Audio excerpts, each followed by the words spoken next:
बिस्मिल्लाहिर्रहमानिर्रहीम। अस्सलाम वालेकुम। आज का हमारा टॉपिक है बाउंडेड वेरिएबल सिंप्लेक्स एल्गोरिथम। आज से पहले हमने जो टॉपिक किए थे उनमें आपके पास जो वेरिएबल की ऐसी कोई बाउंड नहीं गिवन थी, बस वेरिएबल की रिस्ट्रिक्शन गिवन थी कि वो इंटीजर हो सकते हैं, लेकिन इंटीजर की भी बाउंड नहीं थी, या फिर जस्ट गिवन था कि x1 x2 x3 0 से बड़े होने चाहिए। लेकिन कभी ये नहीं बताया गया कि जो x1 x2 x3 जितने भी वेरिएबल यूज़ हैं वो इन दो नंबर्स के दरमियान में आने चाहिए या इनकी हद इतनी ही होनी चाहिए। इस क्वेश्चन में उस एलपी मॉडल सेम होगा, जस्ट इसके नीचे एक रिस्ट्रिक्शन गिवन होगी कि लेट्स से के नीचे मेंशन होगा 0 less than equals to x1 less than equals to 4। ठीक है कि x1 0 और 4 के दरमियान में है, x2 4 और 0 और 6 के दरमियान में है। लेकिन ज़रूरी ये होता है किसी की जो लोअर बाउंड होनी चाहिए वो हमेशा 0 ही होनी चाहिए। ठीक है, तो हम इसका एल्गोरिथम ये निशानी होगी, क्वेश्चन के ऊपर कभी मेंशन नहीं होगा कि बाउंडेड क्या है। अगर आपके एलपी मॉडल में नीचे वेरिएबल्स की बाउंड मेंशन कर दे या हद मेंशन कर दे तो हम खुद से जज कर लेंगे कि ये बाउंडेड वेरिएबल का क्वेश्चन है। ठीक हो गया, इसके एल्गोरिथम को जज करते हैं। जो नोट्स पे था वो थोड़ा डिफिकल्ट था, तो हम यहाँ से इसको रीड करते हैं। कुछ नोट्स का पार्ट ऐड करेंगे, कुछ यहाँ से ऐड करेंगे।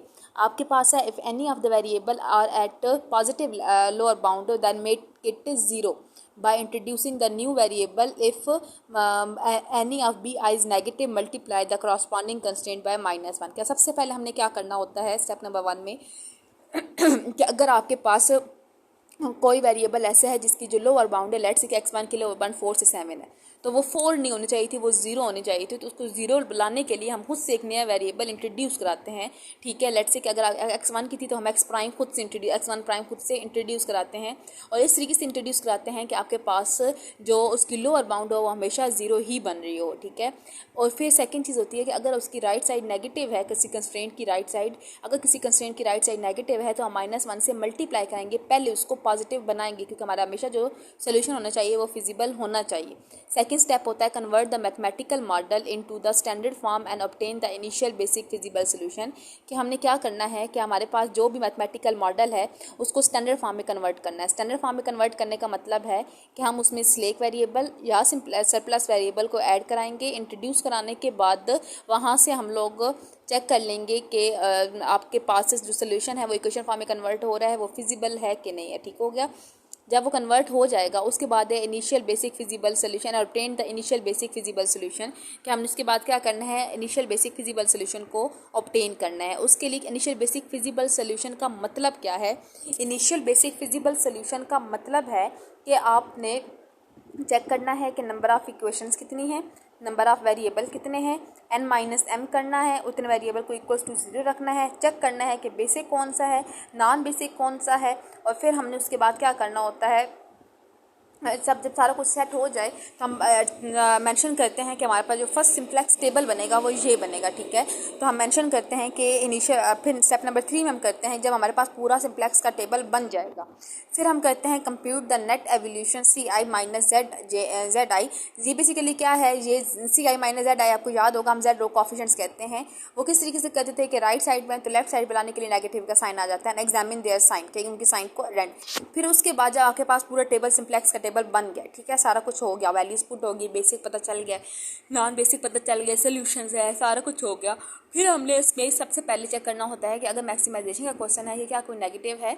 अगर कोई नेगेटिव है तो हम उसके अकॉर्डिंग क्या करते हैं, एंट्रिंग वेरिएबल को डिसाइड कर देते हैं। तो यहाँ पे हमारे पास जैसे मेंशन है कि compute the net evolution CI minus ZI and evaluate,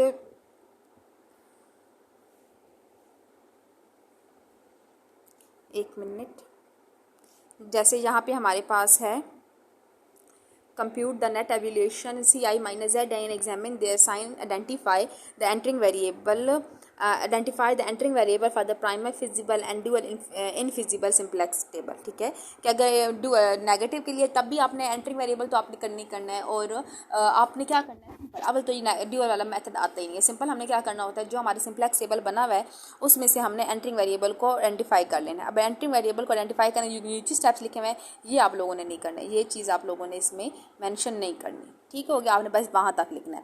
इस चीज़ को करने के बाद जब हमारा एंट्रिंग वेरिएबल डिसाइड हो जाता है उसके बाद हमारे पास 3 बेसिक स्टेप्स होते हैं जो हमने हर इटरेशन में करने होते हैं। हमें θ1 चाहिए होता है, θ2 चाहिए होता है, θ3 चाहिए होता है लिविंग वेरिएबल को चेक करने के लिए। तो हमने नीचे मेंशन किया है कि determine determine the living variable determine the living variable and using the following quantity कि हम क्या करते हैं लिविंग वेरिएबल को चेक करते हैं किस तरीके से इन तीन क्वांटिटीज़ को यूज़ करके। यहाँ पे हमारे पास पहली चीज़ है थीटा वन, ठीक है, थीटा वन आपके पास है।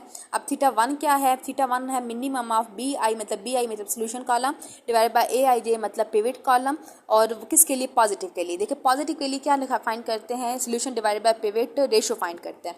तो हमारे पास जो ऊपर अब टेबल बना हुआ होगा, एंटरिंग वेरिएबल फाइंड करने के बाद हम उसमें फिल क्या कर देंगे, रेशियो फाइंड कर देंगे। हाँ, फ़र्क सिर्फ इतना होगा कि हम उसमें डायरेक्ट लिविंग वैल्यू फाइंड नहीं करते, हमने केसेस बनाने होते हैं। वहाँ से जब हमारे पास हमारे पास रेशियो फाइंड हो जाती है, तो रेशियो बेसिकली क्या होती है, हमारे पास रेशियो ही हमारे पास रेशियो का मिनिमम लें तो हमारे पास क्या देता है, थीटा वन देता है। फिर नेक्स्ट हमारे पास क्या होता है, थीटा टू होता है। थीटा टू हमारे पास क्या है, थीटा टू होता है, थीटा टू उन वैल्यूज़ के लिए निकालते हैं अगर pivot, theta two in case निकालते हैं, तो ये कभी कभी निकलता है अगर आपके पास पिवट कॉलम में, ठीक है, अगर आपके पास पिवट कॉलम में कोई वेरिएबल का कोएफिशिएंट कंस्ट्रेंट में कोई वैल्यू नेगेटिव कोएफिशिएंट्स के साथ है तो तब हम थीटा टू निकालते हैं। अगर नेगेटिव के साथ है तो फिर निकालते कैसे हैं, उस एंटरिंग वेरिएबल की अपर बाउंड या आपके पास U I minus V I divide by minus A I J, ठीक है। तो यू आई मतलब उस वेरिएबल की एंटरिंग वेरिएबल की upper bound minus B I उसका क्रॉसपॉन्डिंग सोल्यूशन और divided by minus A I J वो वैल्यू जो खुद नेगेटिव है, ठीक है। और उस अगर दो तीन है तो उन सब में से उसका मिनिमम निकाल लेना है। इसमें थीटा थ्री उन्होंने फाइंड नहीं किया, आप खुद नीचे मेंशन करेंगे कि थीटा थ्री आपके पास इक्वल होता है यू जे के, और यू जे बेसिकली क्या होती है, अपर बाउंड होती है,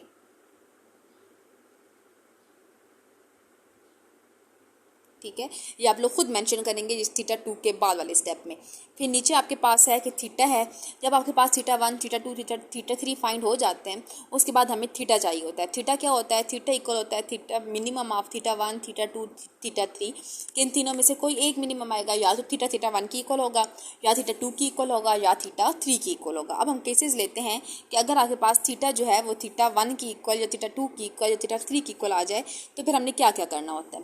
केस वन है कि theta is equal to X J is equal to theta one. Basically theta अगर थीटा वन के इक्वल आ जाए तो हम क्या करते हैं कि हमारे पास जो लास्ट टेबल बना हुआ होता है हम उसमें कोई चेंजिंग नहीं करते, हम डायरेक्ट उसमें एंटरिंग वेरिएबल बना हुआ था, बस लिविंग वेरिएबल नॉर्मल जैसे सिंप्लेक्स मेथड में बनाते हैं, लिविंग वेरिएबल बना के नेक्स्ट आइटरेशन की तरफ चले जाते हैं। अगेन नेक्स्ट आइटरेशन में वेरिएबल सारी चीज़ें फाइंड कर लेते हैं।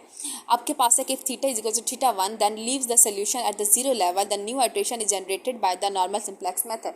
कि आपने क्या करना है, अगर थीटा वन की इक्वल आ गए तो हमने सिंपल लास्ट टेबल में सिंप्लेक्स मेथड को अप्लाई कर देना है। नेक्स्ट स्टेप है आपके पास अगर थीटा टू की इक्वल आ जाए, ठीक है, अगर थीटा टू की इक्वल आ जाए तो आपने क्या करना होता है, become the non basic upper bound the new iteration in the new iteration is generated as in the case xj is equal to theta 1 with only one modification. We must convert the new non-basic upper bound to the non-basic variable at zero level by using substitution xbi minus ubi minus xb prime, ठीक है। कि आपने क्या करना होता है, late से कि आपने एंटरिंग वेरिएबल बनाया हुआ था x1 को, और जब आपने थीटा फाइंड किया तो थीटा टू की इक्वल आ गया, तो उस टाइम आपने क्या करना है, आपने फ़ौरन सब्सटीट्यूशन को फॉर्म करना है। सब्सटीट्यूशन कैसे फाइंड करते हैं, लेट से x1 आपके पास एंटरिंग था तो x1 को हम पुट करेंगे x1 की upper bound minus x1 prime के। लेट से x1 के अपर बाउंड 4 है तो हम x1 को पुट करेंगे 4 माइनस 4 प्राइम, और फिर आगे से प्रॉपर हम इसमें तरीका अप्लाई करते हैं।